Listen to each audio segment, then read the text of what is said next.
Bonjour et bienvenue sur ma chaîne Collimage. Je m'appelle Babette et je suis démonstratrice indépendante de chez Stampin' Up. Donc aujourd'hui, on va voir comment monter des tampons que Stampin' Up appelle transparents. Vous allez voir que de transparents, ils n'en ont que le nom. Parce qu'en fait, c'est une plaque de mousse. Alors, du caoutchouc avec de la mousse, une protection. Voilà comment ça se présente à l'intérieur.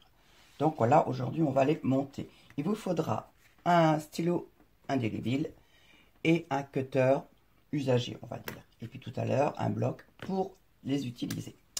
Alors, mon premier travail consiste à repérer les endroits avant de les décoller pour bien savoir comment les ranger après.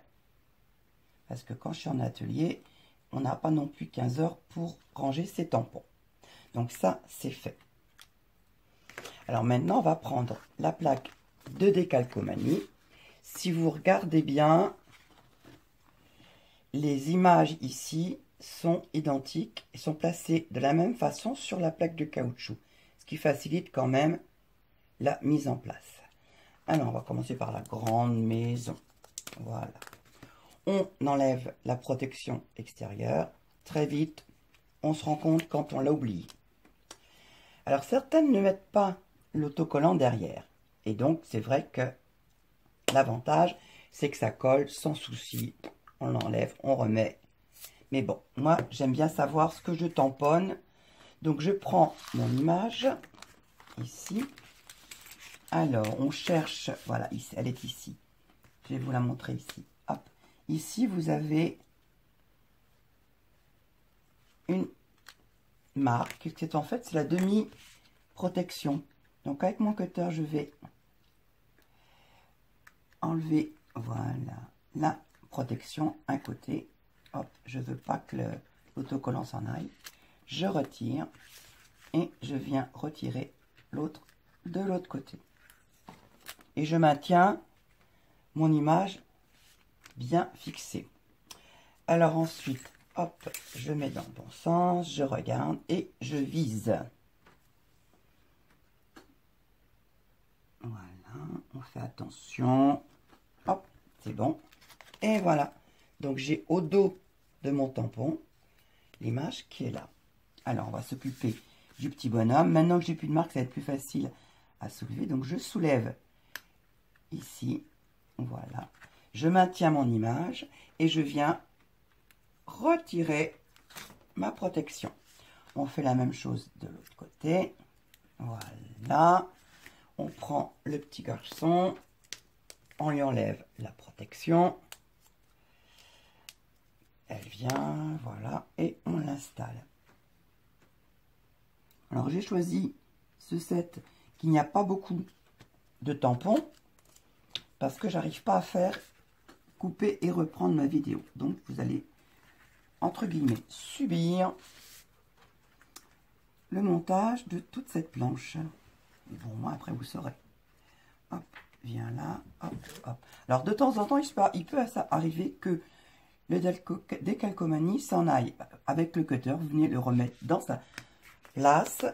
Comme ça fait un petit creux, ça facilite le rangement. Parce que sinon après, c'est moins facile à monter.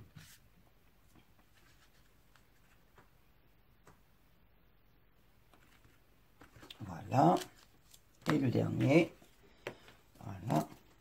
Alors, je sais qu'il y a certaines personnes qui retirent ça et qui retirent l'étiquette. Le souci, c'est que en venant ici, le décalcomanie, si on le fait à la main, a tendance à faire des bulles et tient moins bien après. Donc moi, je trouve que ça me permet de monter et de pouvoir utiliser mes tampons facilement après. Et voilà, le dernier. Toc. Et voilà. C'est bon. J'ai bien enlevé la protection. Je peux... Ben voilà. Hop. Donc je l'ai hop, je le recolle. Non, il veut pas. Alors, ouais, ça arrive de temps en temps. Voilà, je lui ai causé, c'est moi le chef. Et voilà. Vous voyez, si voilà, ça a tendance à faire ça.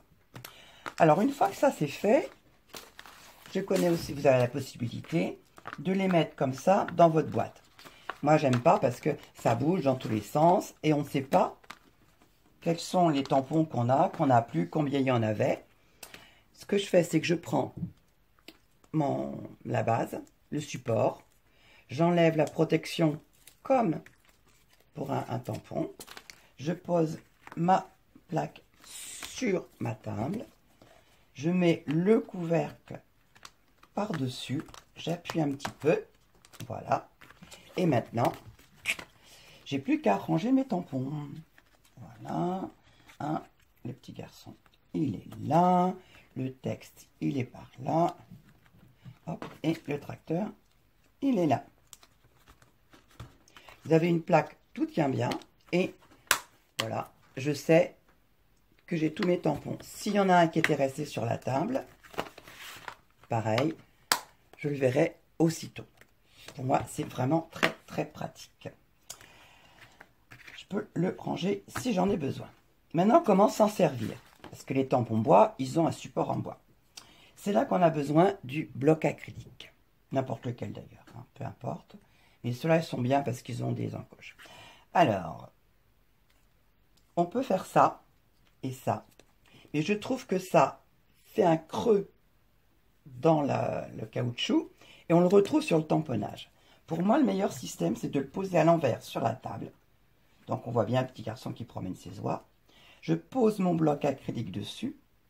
Et comme je dis aux participants de mes ateliers, c'est le seul moment où vous avez le droit de bouger et de faire la samba sur votre bloc et sur votre tampon. Donc, on appuie, mais on appuie vraiment fermement. On tourne de façon à chasse. Ah, il est raté. Donc, on refait. Hop. Quand ils viennent d'être montés, ils sont souvent un peu plus durs à dompter. Donc, normalement, hop. Et voilà. On peut tamponner. Ah ben non, pas encore. J'ai pas suffisamment chassé l'air. Ou alors, il y a une bulle. Ah, c'est ça, il y a des bulles sur mon tampon. Donc, je le remets. Voilà. Je lui cause. Je réchauffe un peu le plastique. Et normalement, ça devrait finir par fonctionner. On va y arriver.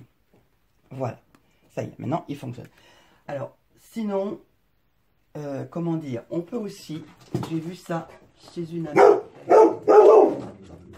J'ai plus ma colle. Hop. Sinon, vous pouvez aussi mettre un trait de colle bâton, ici, et après, faire adhérer votre tampon. J'ai l'impression que je lui ai fait de la résistance. Donc voilà, quand j'ai fini de m'en servir, eh ben, je n'ai plus qu'à le ranger et fermer ma boîte. Voilà. Ben, écoutez, vous pouvez me suivre vous abonnant à ma chaîne et me retrouver sur mon blog collimage.canalblog.com. À bientôt.